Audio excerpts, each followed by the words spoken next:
हर हर महादेव। मैं डॉक्टर प्रज्ञा अभिव्यक्ति चैनल में आप सबका हार्दिक स्वागत करती हूँ। आज जल प्रवाह जलाभिषेक का 21 दिन है। तो 21 दिन को बोला जाता है कि कोई चीज़ 21 दिन कंटिन्यू रहे तो वो जीवन भर के लिए वो अभ्यास बन जाता है। तो ये जो पैमाना है 21 डेज का, ये जीवन बदलने का है कि 3 हफ्ता इसमें जो घट जाता है वो घटता ही रहता है। तो शिव के ऊपर मेरा जल प्रवाह जो है वो जीवन भर के लिए रहेगा, जीवन भर के लिए समर्पित रहेगा ये। और एक जल प्रवाह के एक वीडियो पे एक दोस्त तरुण पंडित जी ने एक कमेंट दिया है कि आप शिव पूजन के ऊपर वीडियो बनाए। तो मैं आज जो है इसको जल पूजन नाम दे रही हूँ, जो कि शिव के ऊपर जलाभिषेक, ये पूजन ही तो है ना। तो ये जल पूजन का आज का वीडियो रहेगा। तो मैंने जैसे कहा 21 दिन का जो हो गया वो जीवन भर के लिए, तो मेरा ये शिव को समर्पित जो जलाभिषेक ये जीवन भर के लिए घट गया। ये एक अभ्यास का सूत्र है कि थोड़े मतलब रिपीटेशन, कंटिन्यूटी, प्रयास, ये कैसे फलवती होता है और इसी से बहुत चीज़ बनता है। और 21 दिन जो है मिनिमम पैमाना होता है, इसको लेके बहुत चीज़ है। तो पूजन के ऊपर, पूजन जो होता है हमारे बहुत तरह तरह के, सभी का अपना अपना पूजन रहता है। एक जो है परंपरा के हिसाब से रहता है, नहा के अपनी इष्ट देव को नहला के कुछ प्रसाद चढ़ा के पूजा करो रोज़ रोज़। तो वो भी श्रद्धा है, भक्ति है। मैं नमन करती हूँ और वो भी बहुत लोग करते हैं। मैं भी पहले कुछ कुछ करती थी वैसा। अभी मैं अपने हिसाब से पूजन करती हूँ। जैसे ध्यान कोई समय में बैठ के कोई करे तो वो भी उसको शांति के लिए, उसके जीवन के प्रवाह के लिए बहुत अच्छा है। लेकिन जीवन ध्यान बन जाए तो उसका भी ज़रूरत नहीं रहता।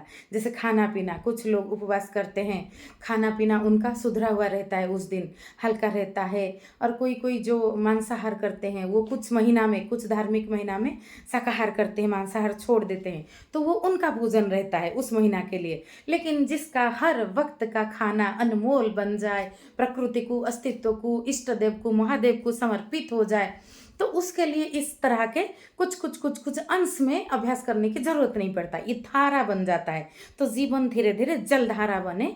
जैसे कोई भी जैसे जो जीवन का जो डिटॉक्सिफाई, डिपॉजिट कॉजेस डिजीज, तो कचरा हम डालेंगे ही नहीं, चाहे शरीर में, चाहे मन में, चाहे रिश्तों में, चाहे अपनी सराउंडिंग में, पंचतत्व में। तो फिर कचरा बनेगा ही नहीं कि इसको ज़्यादा साफ करने की ज़रूरत पड़े। तो नेचुरली जो थोड़ा बहुत होगा वो बहुत आसानी से उसका सफाई हो जाएगा। तो उसी तरह जीवन पूजन बन जाए तो ऐसे रोज़ रोज़ बैठ के समय पे पूजा करने की ज़रूरत भी नहीं पड़ेगी। लेकिन ऐसी पूजा का भी महत्व है कि एक निर्दिष्ट समय में, तो फिर हम डिसिप्लिन बनते हैं उससे, भी हम जीवन का जो है तरीका बनता है उससे। जैसे एक बच्चे को सिखाया जाता है पढ़ना, पहले बैठ के वो 1-1.5 घंटा पढ़ता है, फिर उसको मन करता है। हमारा बायोलॉजिकल क्लॉक जो है वो ऐसा ही बनता है, हम जो जो रिपीट करते हैं वही हमारा जीवन बनता है। Our whole life is the combination of tiny tiny habits, atomic habits, small small habits. तो पूजन भी ऐसा है। वैसे ही साकार और निराकार ब्रह्म का, आप किसी मूर्ति को बहुत दिन से रखे हो श्रद्धा से, कृष्ण की मूर्ति को पकड़ के इसी देश में मीरा ने प्रेम की गंगा बहाया। तो जगन्नाथ की मूर्ति को देख के मैंने जीवन जीना सीखा बचपन से। जगन्नाथ की आंखें देख के मैंने उसमें पूरा ब्रह्मांड देखा। मेरी शुरुआत तो वहीं से हुई है। तो मेरी बेटी, मेरे बच्चों ने मेरे गुरु के चेहरा देख के बहुत कुछ सीखा। जब आता है, कथा आता है टीवी में, ये कर, तो वो बहुत छोटे में से वो लोग सीखे हैं तरह तरह के किताबों से। जैसे जीवन दर्शन का आईना बना, मिरर बना, तरह तरह के किताब हमारा मेरा। तो इस तरह से पूजन बहुत तरह से होता है। पूजन का उद्देश्य क्या है? शुद्ध होना। तो जीवन में सिद्ध बनने से ज़्यादा जरूरी है शुद्ध बनना।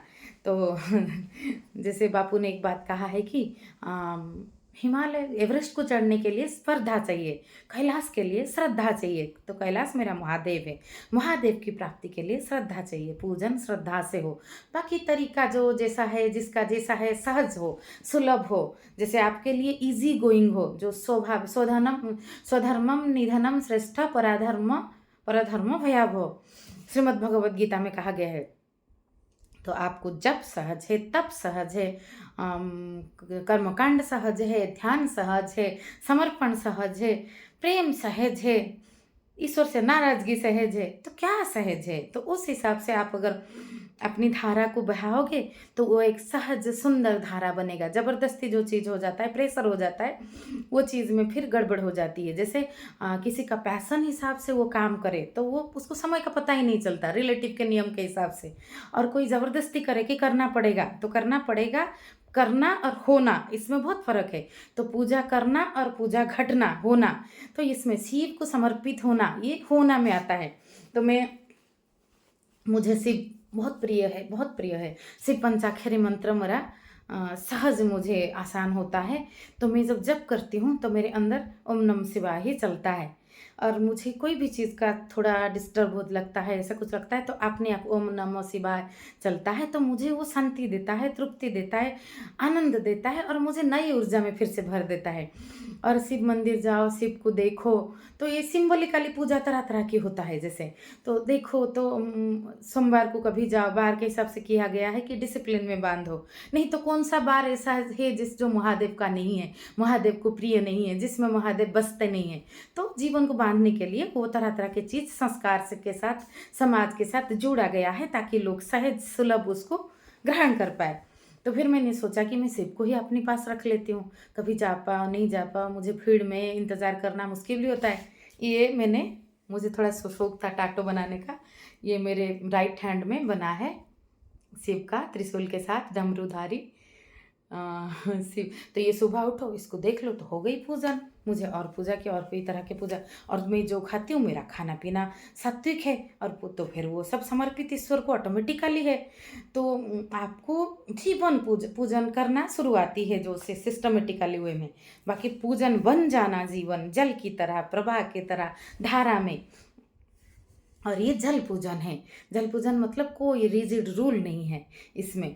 आप शिव के लिए बनाए हो कुछ प्रसाद, छोटे बच्चे ने खा लिया, तो छोटा बच्चा में भी तो शिव है ना। तो ये सहज है। तो आपके घर का हर मेंबर के लिए आप खाना बनाते हो, तो शिव के लिए बनाते हो, वैसा सोच के बनाना है, तो फिर वो अमृत बन गया। कबीर साहब बनाते थे, कपड़ा बुनते थे। तो मार्केट जाते थे, तो पूछते थे कि राम कपड़ा चाहिए, राम 100 रुपया, इसका 10 रुपया मूल्य है, राम कपड़ा ले लो। तो वो सारे ग्राहकों को राम बोलते थे। तो सभी में सियाराम में सब जब जानी, राम हो, शिव हो, कृष्णा हो, कहाँ नहीं है। जहाँ पे सत्य दिखा राम उतरे, जहाँ पे प्रेम खिला कृष्ण उतरे, जहाँ पे करुणा की बारिश हुआ वहाँ पे मेरा महादेव भोलेनाथ साक्षात विद्यमान हुए। तो पूजन जो है वो जीवन पूजन बन जाए धीरे धीरे। बाकी मैं तो पूजन का कोई स्ट्रिक्ट रूल नहीं मानती। मैं इसको इसलिए जल पूजन नाम दी। जैसे बहुत लोग परंपरा इस तरह के चीज़ में बहुत कठोर नियम रखते हैं कि इस तरह से होना चाहिए। शिवरात्रि में बिल्कुल पानी ना पिए, दिया जला के आग पलक झपक नहीं सकते। संकल्प अच्छी बात है, लेकिन वो भी जल संकल्प, शिव संकल्प होना चाहिए। उस समय किसी और को आपकी ज़रूरत है, किसी को हॉस्पिटल लेके जाना पड़े, साधारण उदाहरण, तो क्या आप अपना संकल्प नहीं तोड़ोगे? किसी संत का मुझे याद आ रहा है, शायद संत फरीद है वो उपवास किए थे। तो किसी माँ ने जलेबी लेके आई थी उनके लिए बेटे के साथ। तो वो लौट रही थी कि उपवास था, मुझे पता नहीं था। वो बोली नहीं, वो माँ को बुलाओ, मुझे जलेबी खाना है। ऐसा उपवास मुझे करना ही नहीं है जो किसी माँ का दिल तोड़ दे। तो जल पूजन, जल संकल्प जैसा जल पूजन ईश्वर को समर्पित। आपके हाथ से गलती से गीता गिर गया, कोई प्रॉब्लम नहीं है, गलती से गिरा है ना। आपने गलती से कोई मंदिर क्रॉस कर लिए, प्रणाम नहीं कर पाए। बहुत लोग असुरक्षा भाव का शिकार होते हैं भक्ति के नाम पे। इसमें भक्ति नहीं है, भय काम करता है। कोई प्रॉब्लम नहीं है, वह ईश्वर हर जगह है। तो आप सहज सरल तरल धारा से, स्वाभाविकता से, स्वधर्म से, जिस तरह से ईश्वर को समर्पण देते हो अपना, वो जल पूजन है। आज बस इतना सा। जय श्री राम, जय श्री कृष्ण, हर हर महादेव।